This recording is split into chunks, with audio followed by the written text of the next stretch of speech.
महाराज जी, कोई भी टेंशन जल्दी से दिमाग से नहीं निकलती। बहुत कोशिश करती हूँ इसके लिए। महाराज जी, मुझे क्या करना होगा? नाम जप। खाली दिमाग तो गंदगी ही तो भरेगी। अगर हमारे दिमाग में भागवतिक चिंतन है, परमात्मा चिंतन है, तो हम उसको 2 मिनट में डिलीट कर देंगे। नहीं तो जीवन भर आदमी जिसने गलत कभी बोला और सामने पड़ेगा तो जीवन भर कोई कोई द्वेष बनाए रहते हैं। विवेक तो वही कि एक क्षण में द्वेष को नष्ट कर दो और आनंद पूर्वक भगवत चिंतन में लगो। अगर भगवत चिंतन नहीं तो दूसरा कोई उपाय नहीं। आप ये पक्की बात समझ लो। अध्यात्म के बिना आप इन निगेटिव भावों को रौंद नहीं सकते। आप इनको रौंदने के लिए जब नाम जप करोगे तभी। कितना भी कोई भी भारी से भारी विपत्ति, भारी से भारी समस्या, भारी से भारी निगेटिव चिंतन हम नष्ट कर सकते हैं भगवान के चिंतन के द्वारा। ध्येयमापदी, जिन चरणों का ध्यान मात्र आपदा का नाश कर देता है। हरि स्मृति सर्व विपद विमोक्षणम, भगवान का स्मरण समस्त विपत्तियों का नाश कर देता है। और जब नाम जप करते हैं तो विवेक जागृत होता है। विवेक 1 मिनट में हटा देता है। नहीं तो उसी का चिंतन, इसने क्यों कहा, कैसे कहा, अरे फिर दूसरा, फिर तीसरा, वही इतना चिंतन करते करते फिर वो डिप्रेशन में पहुंच जाता है। ये ओवर थिंकिंग रोकने के लिए नाम जप अत्यंत आवश्यक है। इस लोक और परलोक में आनंदित रहने के लिए, दिमाग शांत और शीतल रखने के लिए हमें भगवान का चिंतन चाहे वो राम जपो, कृष्ण जपो, हरि जपो, जो नाम जपो, बिना नाम जप किए तब लग कुशल न जीव कहूँ, सपने हूँ मन विश्राम, जब लग भजत न राम कहूँ, शोक धाम तज काम। ये शोक का धाम है संसार। कामनाओं का जाल बिछा हुआ। एक बात पूरी हुई 2 खड़ी हो गई, 2 पूरी हुई 4 खड़ी हो गई, और बार बार उसी का चिंतन करते हुए हमारा जीवन व्यर्थ चला जा रहा है। हम आनंद को तो जान ही नहीं पा रहे। आनंद किसे? हम समझ रहे हैं कामनाओं की पूर्ति से आनंद है, और कामनाओं की पूर्ति से तो और चिंता शोक बढ़ता चला जा रहा है। तो आनंद का मार्ग अध्यात्म है। हम नाम जप करते हुए सब काम करें। नाम जप करते हुए, नाम जप में इतनी प्रवीणता है, जैसे आपने हमें गाली दिया, आपने हमारी निंदा की, आपने हमें अपमानित किया, तुरंत विवेक उठेगा। नहीं नहीं, इसके भी हृदय में तो भगवान है। मेरे किसी पाप कर्म का दंड मुझे भुगताया जा रहा है। ये बेचारा तो निर्दोष है, इसको तो निमित्त बनाया जा रहा है। बड़े कृपालु भगवान, जो हमारे किए हुए कर्म का हमको दंड देकर पवित्र कर रहे हो। उससे मतलब नहीं है, उससे मतलब नहीं है। वो दुष्ट नहीं है। हमारी दुष्टता का किसी जन्म के जो कर्म है उसका दंड देने के लिए इसको निमित्त बनाया गया। ये विवेक, ये ज्ञान आपको 1 मिनट में बचा लेगा। दूसरी बात, इतनी नाम जप से क्षमता आ जाती है कि जैसे अपने हाथ से अपने चोट लग जाए, अब किसको आप गाली दोगे? अपने हाथ से चोट नहीं लग जाती, अपने किसको गाली दोगे? अपने दांत से जबान कट जाए, किसको गाली दोगे?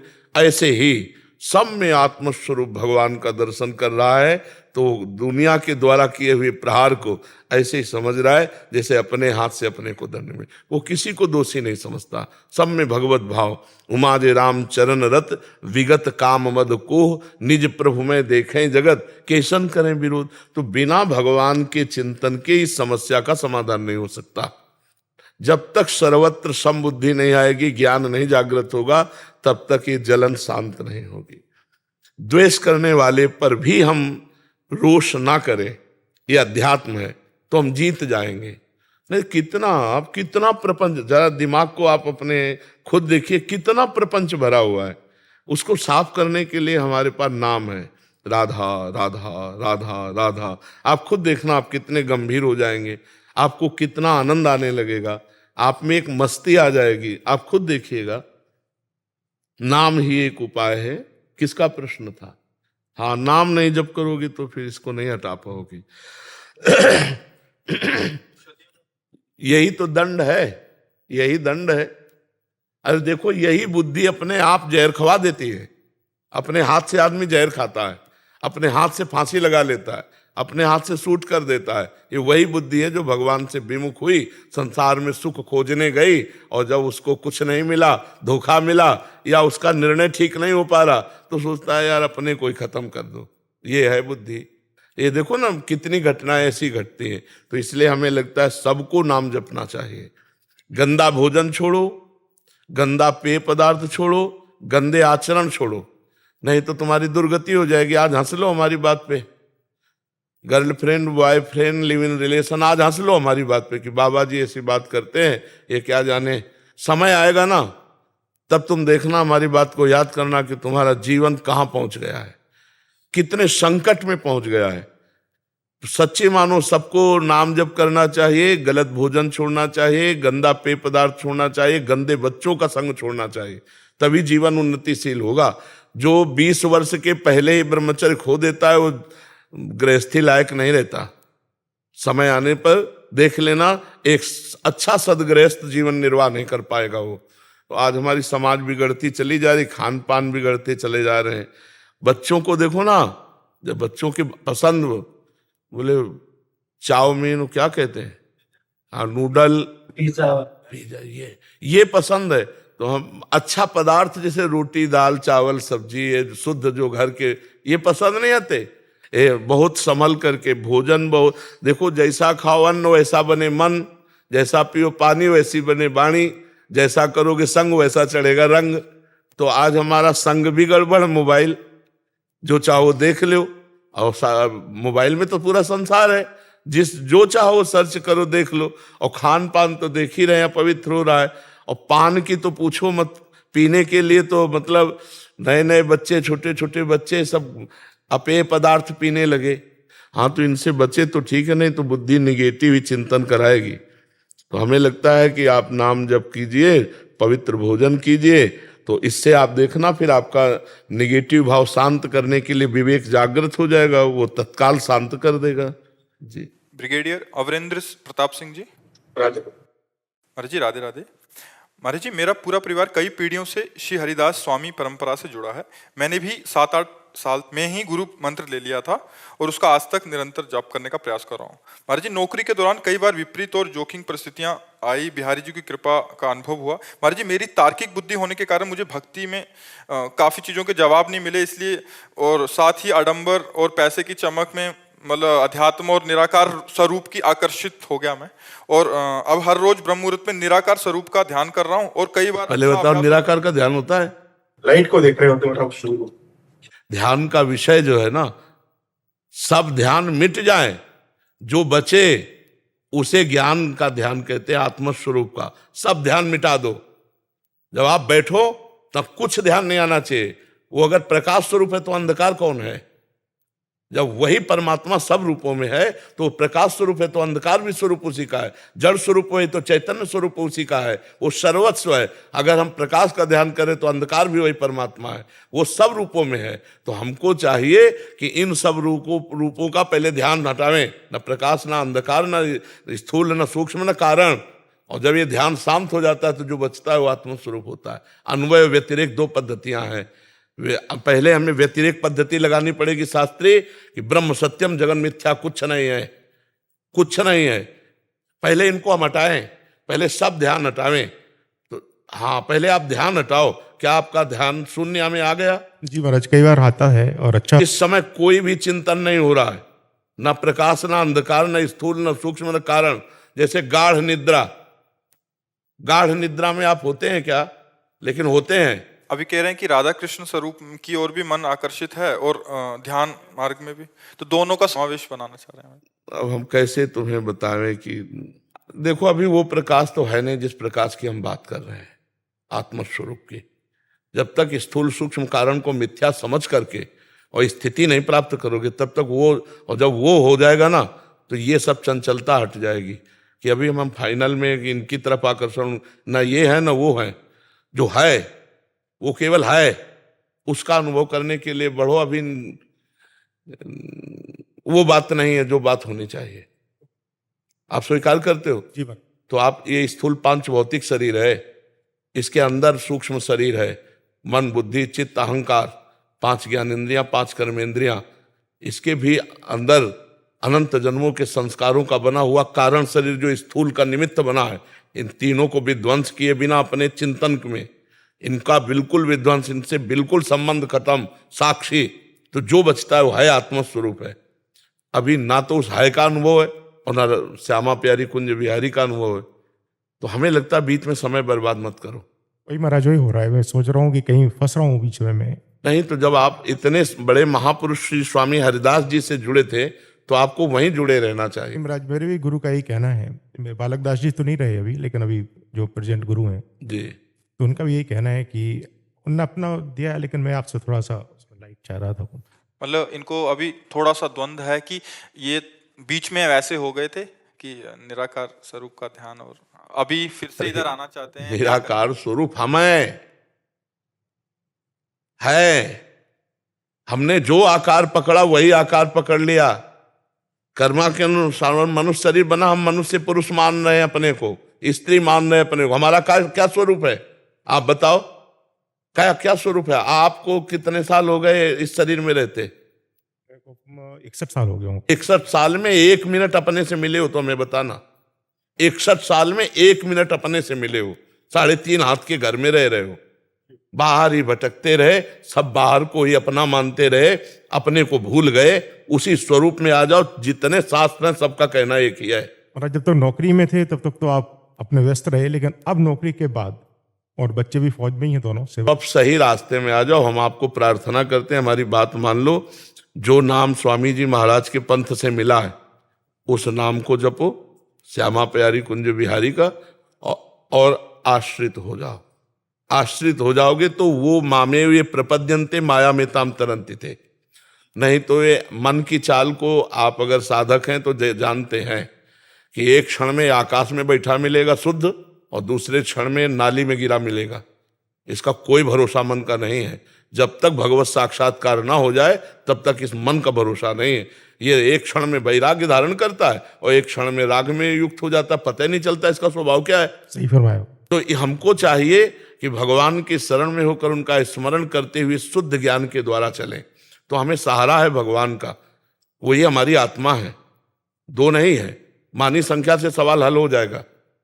स्कूल में जब पढ़ते थे तो मानी संख्या से सवाल हल किया जाता था। आज भी पढ़ाई में ऐसा होता होगा, मानी संख्या इतनी तो सवाल हल हो जाए।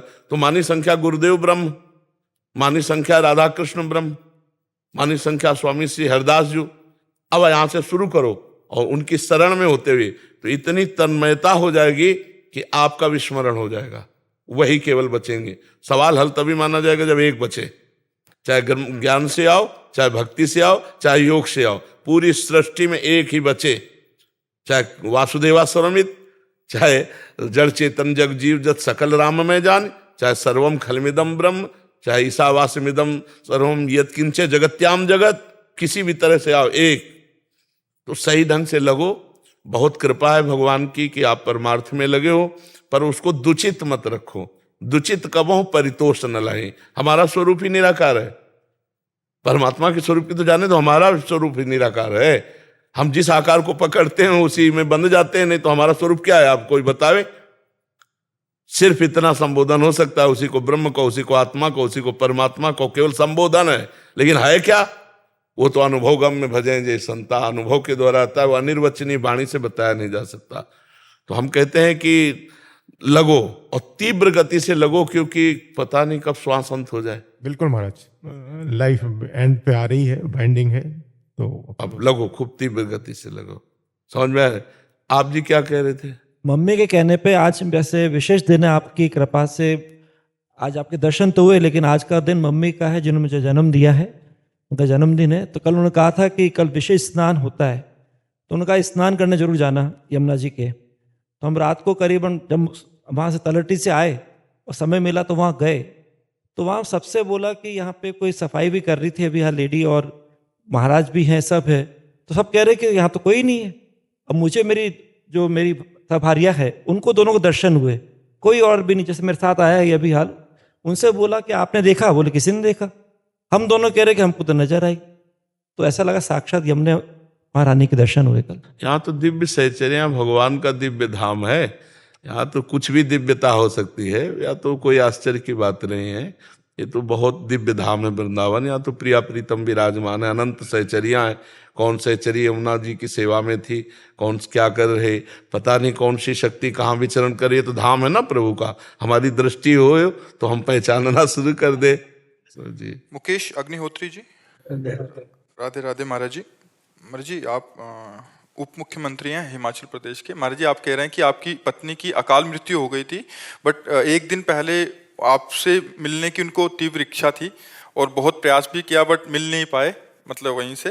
महाराज जी, उनके अंतिम इच्छा को पूरी करने के लिए आप आए हैं महाराज जी। हाँ, धन्यवाद है। हमें लगता है कि एक श्रीमद् भागवत का पाठ करवा लेना, मूल संस्कृत का पाठ भागवत का करवा के संकल्प करके अपनी पत्नी को दे दीजिएगा।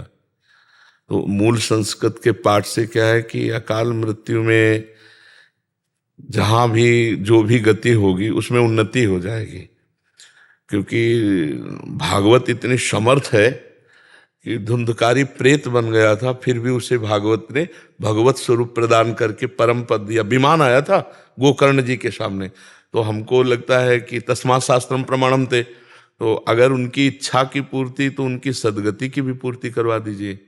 अगर आपको समय मिले तो 7 दिन स्वयं बैठकर सुनिए, और नहीं समय मिलता तो पुत्र या किसी को भी बैठाल दीजिए, और उत्तम जो संस्कृत के ज्ञान से परिपूर्ण है और जो विश्वास पूर्वक पूरे अध्यायों का पाठ कर सकते हैं, तो उनको उचित दक्षिणा दे करके पूजन करके 7 दिन अगर भागवत का पाठ हो और वो संकल्प करके उस जीवात्मा को दिया जाए जो आपकी पत्नी बन के आए, परम मंगल हो जाएगा।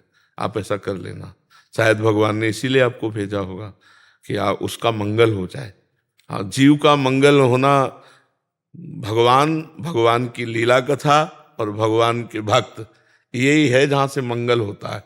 यदि भक्त मिल गए तो भगवान की लीला कथा सुनने को मिल गई तो मंगल हो गई, और भगवान का नाम, ये सब मंगलमय है। तो अनुष्ठान भागवत का करवा लीजिएगा 7 दिन के लिए, और संकल्प करके पत्नी को दे दीजिएगा। विजय उपाध्याय जी, चंडीगढ़ से। महाराज जी, आपकी आज्ञानुसार श्री स्वामी राम सुखदास जी महाराज जी की गीता जी की टीका का अध्ययन का अवसर मिला। महाराज जी, उसमें एक वाक्य में कहा है, एक श्लोक के अर्थात में, कि साधक को सुख दुख का भोग नहीं करना चाहिए, प्रस्तुत सुख दुख का सदुपयोग करना चाहिए। तुम इसे समझ नहीं पा रहे क्या? सुख दुख का भोग करना मतलब सुख दुख में फंस जाना। और सुख दुख किसको प्राप्त होता है? आत्मा को थोड़ी प्राप्त होता है।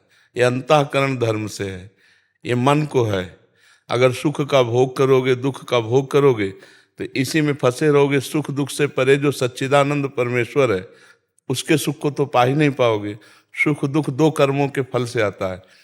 पुण्य फल से सुख आता है, पाप का जो फल आता है वो दुख आता है। तो हम केवल इतना ही भोगने के लिए पैदा हुए हैं क्या? हम कोई पशु थोड़ी हैं। पशु सुख दुख केवल भोगता है। हमारे पास सुख आएगा तो हम 4 को बांट देंगे, और दुख आएगा तो गंभीर होकर के नाम स्मरण करते हुए उस पर विजय प्राप्त करेंगे। जो दुख भोगने का मतलब है उसमें लीन हो जाना। जैसे कोई पराजित हो जाता है इतना दुख में कि वो अपने शरीर को भी नष्ट करने की सोच लेता है, वो दुख का भोग करने लगा। सुख आया, इतना फूल गए, नाच रहे हैं, इतना दंडता कर रहे हैं, नहीं, गंभीर रहो। सुख आया है, 4 को बांट के खाओ। दुख आया है, नाम जप करते हुए गंभीर होकर उसको पार कर जाओ। जैसे दिन है तो रात आएगी, फूलो मत।